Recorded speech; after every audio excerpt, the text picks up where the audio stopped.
Hi everyone, I'm Susanna. I'm the Wellbeing Community Student Leader from Student Union at the University of Lincoln. And today it's our third series of the live lounge. Our focus for today is student support services at the University of Lincoln. We have a great range of them and they're all really, really good. We have library services, careers and employability, international college services, but today specifically we'll be focusing on Student Support Centre and Student Wellbeing Centre as well. There will be time to ask any questions you may want to ask in the live chat, so please pop your questions there throughout this session, but also at the end we'll have some time for Q&A. I am joined by Christine, who's our person from Student Wellbeing Centre, who will be talking to us a little bit more about what they do and how they can support you as a student at the University of Lincoln. So over to you, Christine. Hi and welcome everybody. So my name's Christine Fox. I'm the Deputy Student Wellbeing Manager. And just to give you a little bit of an idea about what we do. So we support all students and it can be for a variety of things. So this can be if somebody has a diagnosed medical condition, it can be something about if somebody's concerned about a friend, it could be to do with um, there might be queries about moving to university, about accommodation, physical disabilities, mental health, and that's just a few of them. But it's also if students have previously had support at school before, those are the students that we do really would like to talk to. So if people have had exam concessions or anything like that, please get in contact with us. If you are working with any community support teams, again, please do let us know because we'd like to start having those conversations with students now. So we can look and kind of like manage those queries, those concerns before somebody starts university. So we can do all that preparation work before, and that's what we're doing already. We're already talking to prospective students about support they've previously had and what support they may feel that they may need while at university as well. We've got a range of staff, so we've got 10 mental health and wellbeing advisors. Then we also have a sexual violence liaison team, and that deals with like from any historic reports, but down to stalking, harassment, anything like that. We are very proactive as a team. So please do contact us. There isn't nothing that we wouldn't talk to a student about. And if we're not the right team, we would then signpost to whichever team would be able to support and help that student. Amazing. Thank you so much, Christine. I have some questions just to kind of kick off the conversation. So we obviously have the WOW week, which is the Wellbeing Orientation week that we do over summer for some students that may be a little bit anxious to come into university because it's such a new environment. So could you tell us a bit more about that week and what's involved in that? Okay. So the WOW week, we're on our 10th one this academic year. Our first one we started, I think, was like with 36 students, and I think this last one that we did, there was 120 students that came.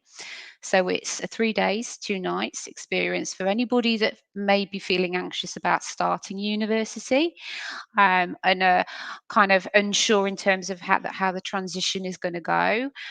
So it would be talk to us, we'd send an application form out. The Wow Summer School is absolutely brilliant because we really make it as real as we possibly can. Students have timetables, they have taster sessions, they have meet the academic sessions, but then we also do an element of, this is Lincoln.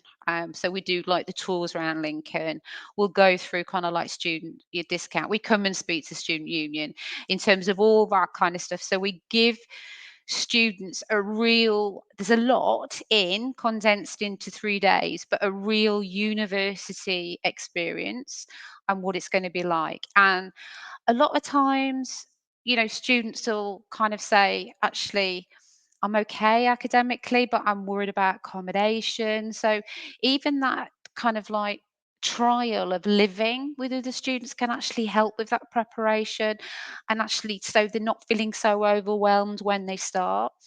The feedback that we got last year, it was 97% of students fed back that they actually really felt that they benefited from it and enjoyed the experience. And there was 91% of the students saying actually they feel more positive and not so overwhelmed about coming to join us. So for us, that's massive. It has grown year on year. Um, we stay as a staff team, so we're on site 24/7, and we encourage them to come and meet the team. But it is a real life experience, and some students, have said to us at the end of the summer school, actually, I don't think I'm ready yet. I'm going to take one more year. And actually, that's still a win for us because somebody has then experienced what university life is like. They know that they need to do a little bit more work first, and that's okay. So, even things like that, I think is actually really, really positive for students. We always love to meet those students as well and kind of make that link already. And it's nice to see them then in their first year being more confident than they maybe would be without that wow week. So yeah, it's pretty great. And I think we have had students that have come back that have been on WOW that have actually been ambassadors for us. So because they know. So, those new students, they're actually talking to other students that have been exactly where they are. Mm. There is a question about Passplan as well, which kind of connects a little bit. Eve asks how can she go through the process of getting the Passplan? Okay, so Eve can do that. So if you've got any kind of evidence, and it might be something from clinician or nurse practitioner or community, or it could be an educational psychologist assessment. If you let us have a copy of that, then actually we would then kind of ring you up and set that up. So a PASS plan, for those who don't know, is called a personalised academic study support plan.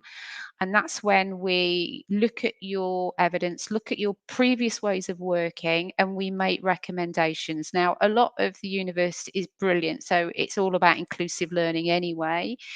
But there might be more tailored recommendations that we need to do for individual students.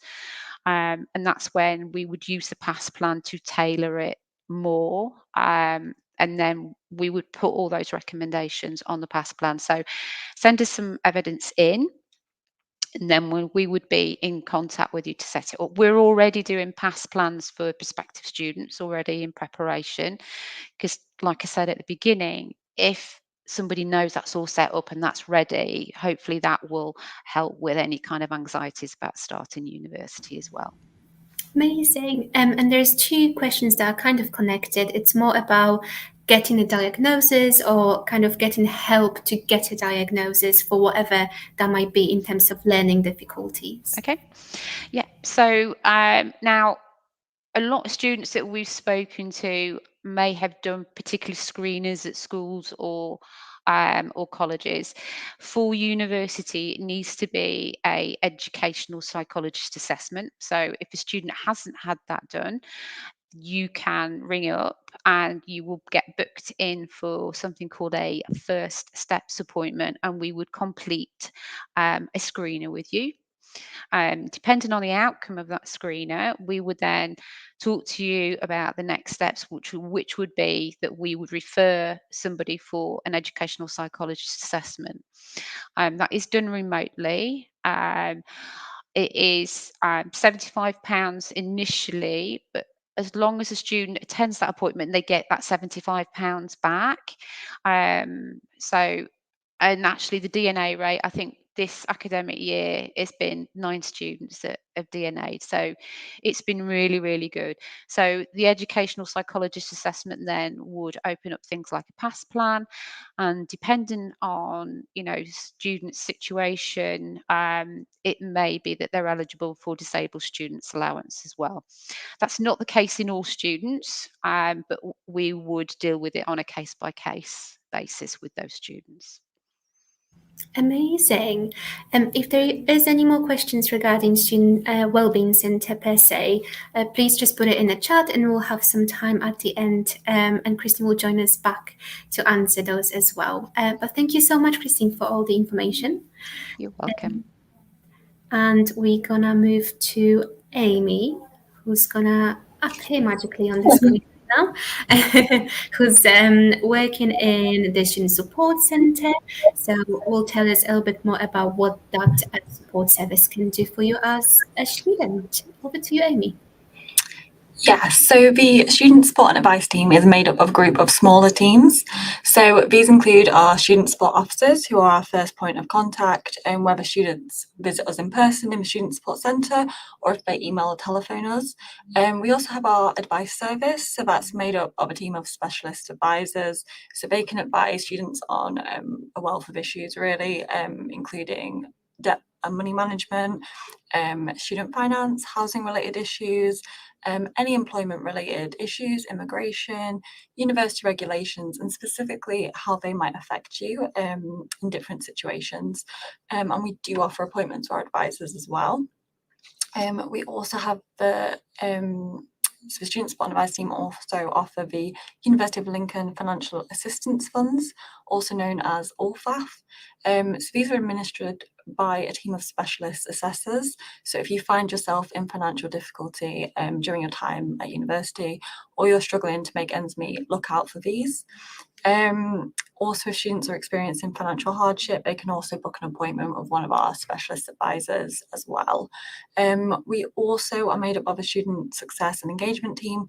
So they're a team who proactively reach out to any students who may be finding it a little bit difficult to attend their classes, and they don't really know where to seek help. So that team will reach out specifically to those students. Alongside signposting students as well. So if students are unsure about a query or where to go about a question, we can signpost them to the correct department as well. Amazing. Thank you so much, Amy. In terms of questions, obviously Freshers Week is always a chaotic time of the year, and there's a lot to take in for first year students. There's lots of information going on. So what are kind of the most frequently asked questions that you get from the students coming in for the first time? Yeah, so it can be a range of things, really. A lot of students might be worried about being away from home. It's quite new. So in that scenario, we would then advise the students to speak to the student wellbeing team and refer students to student wellbeing centre. It could be financial concerns if student finance payments haven't come through yet. We can support them with that. It could be a certificate that they might need. So we provide a variety of certificates, for example, for council tax or just for proof of enrolment for students. It could be that some students may receive welfare benefits, and these might change when you come to university, so advisors can provide guidance on that. Sometimes students arrive and they might wonder if they've made the right decision or if they've taken the right steps. So our specialist advisors can talk them through all the options at that early stage as well. And our advisors are also happy to talk to students before they arrive. So if they've got any questions or concerns in these areas, you can always speak to our advisor team before you arrive at the university. Amazing. If there is any more questions regarding either financial aid funds that Amy mentioned or any sort of support that's been kind of explained now, please do put it in the chat and we again gonna review it at the end of the session. But thank you so much, Amy, for contributing, and I'll see you in a minute. From my perspective, from Student Union perspective, we have kind of two biggest support system that we have in place. So we have our SU Advice Centre, which is independent from university, so we can kind of operate in a bit different way. But we do work closely with university regarding signposting and making sure you get the support and help that you require. So our advice center can advise on housing related issues, academic related issues, and finances in general. So our advisors can kind of help you with budgeting, because that's also a new concept really when you're a student, and how to kind of go go about your money. But we also have lots of cost of living support in place. So we have our food bank that you can access, and that actually is connected to the financial aid fund that Amy mentioned, because if you access that, then you get a care package voucher that you can utilize in our services, and you get kind of a 3-day worth of food and toiletries and stuff to support you while you kind of accessing the further help. We have free sanitary and sexual health products in the advice center. We do code sales during winter months as well to support with that. So there's kind of lots of things in the background, depending on student kind of feedback of what's needed.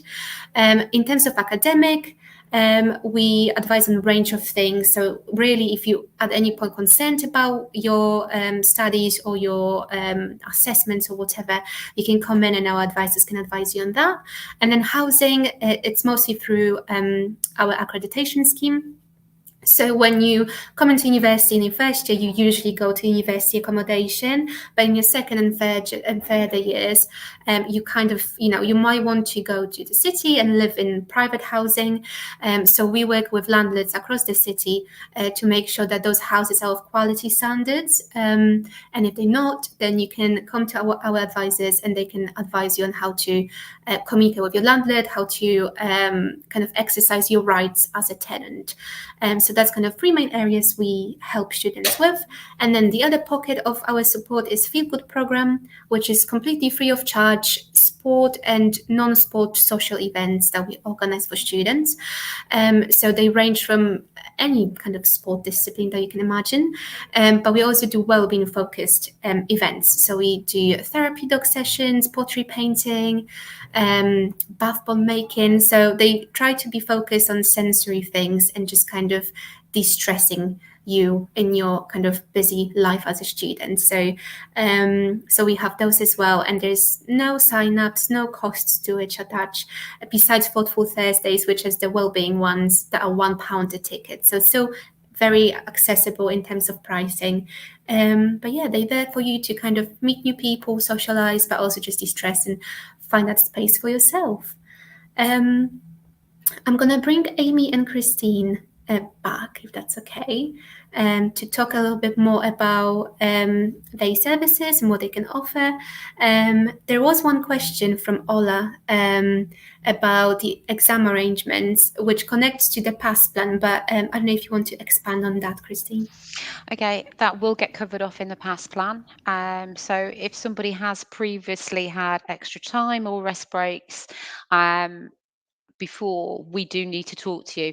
Now, so it may look a bit different because obviously this is university, but we do look at the extra time, not so much the time breaks, but it is case by case. So obviously, I don't want to say too much about Ola because I don't obviously know circumstances, but yeah, absolutely, that would again, we just need to have that conversation with you, and we would put that on your past plan, and then that goes through to our exams team.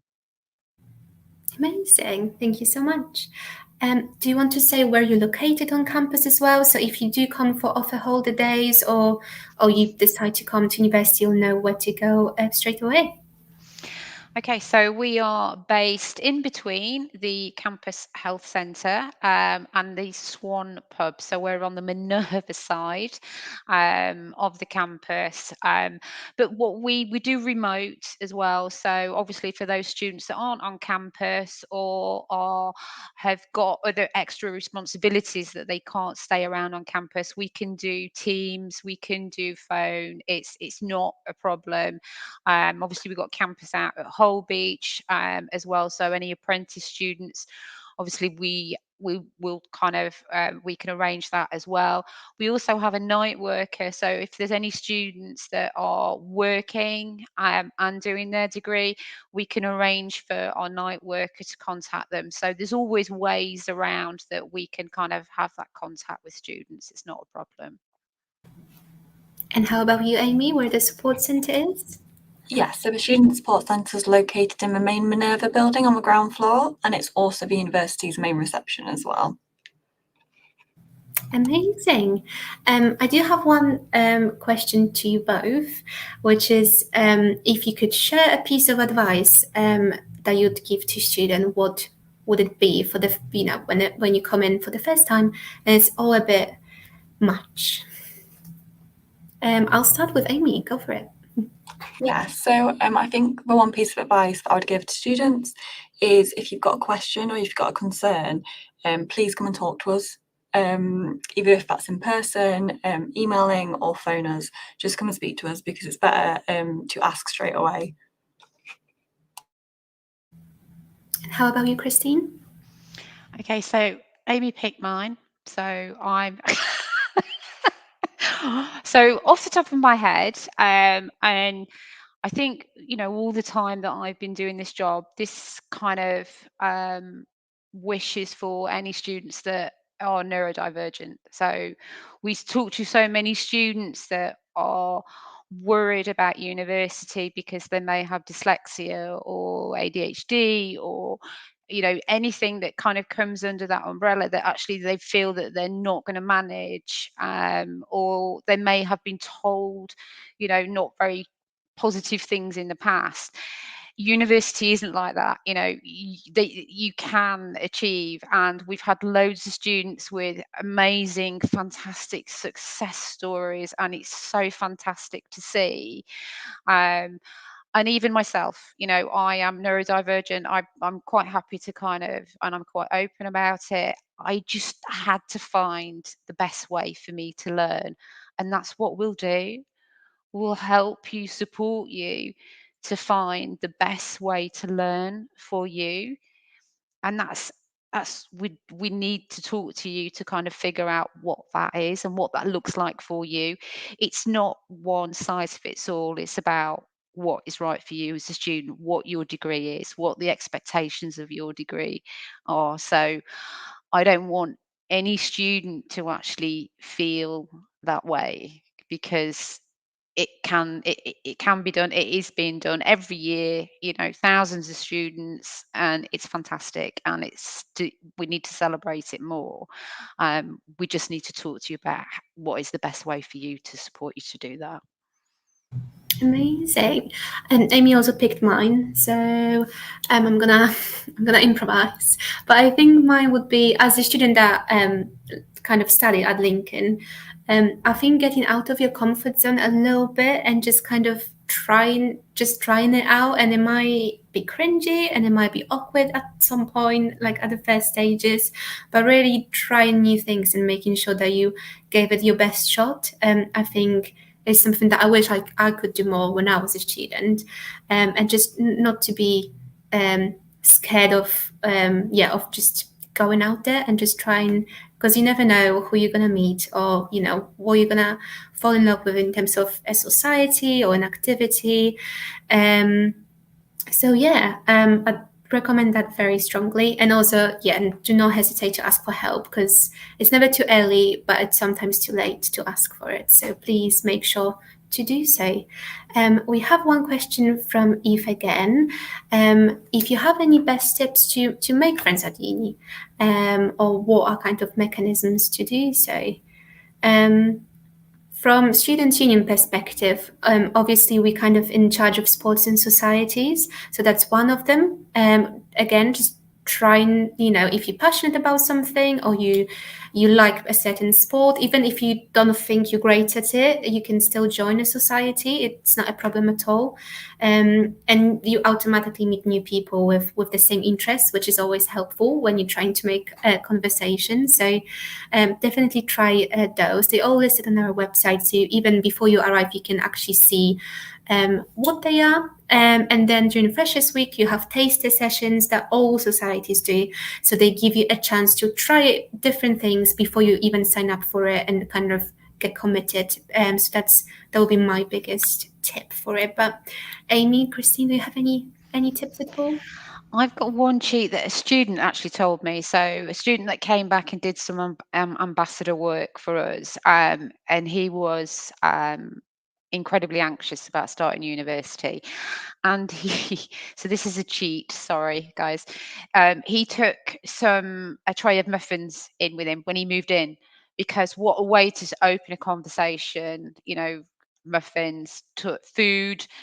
Yeah, it's straight away. And that initially, that broke that awkward silence that he kind of described, because there was actually, oh yeah, help yourself, and then he just said it was like an automatic thing that conversation started happening, like, where are you from, all that kind of stuff. So, and that's actually from another student that said it's the best thing that he ever did to kind of settle in, to make friends within the accommodation.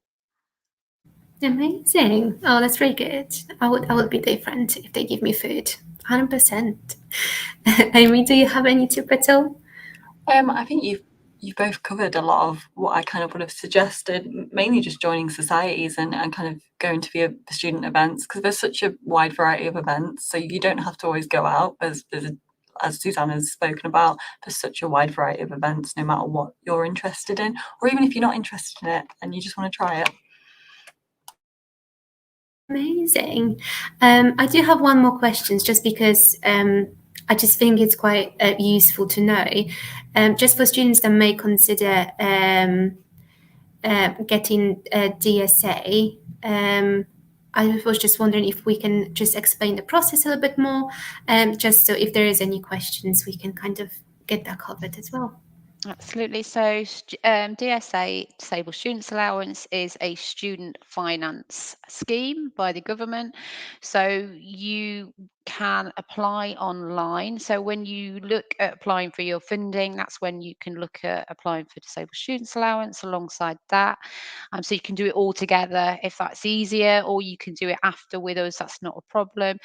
They will request evidence. So you need to send evidence through to them. So they will either approve or not approve. What I would say is, don't panic if they don't approve it initially, because what they send out is an additional medical form, which you can take to, you can have a community worker or consultant or nurse practitioner fill that out for you and then send that back. And then that they will then say that you are eligible for a needs assessment. Needs assessment sounds really heavy. It's not. You meet with somebody, they will talk to you about the expectations of your degree. They will talk to you about your condition, and they will go through what support is eligible, what support you are eligible for.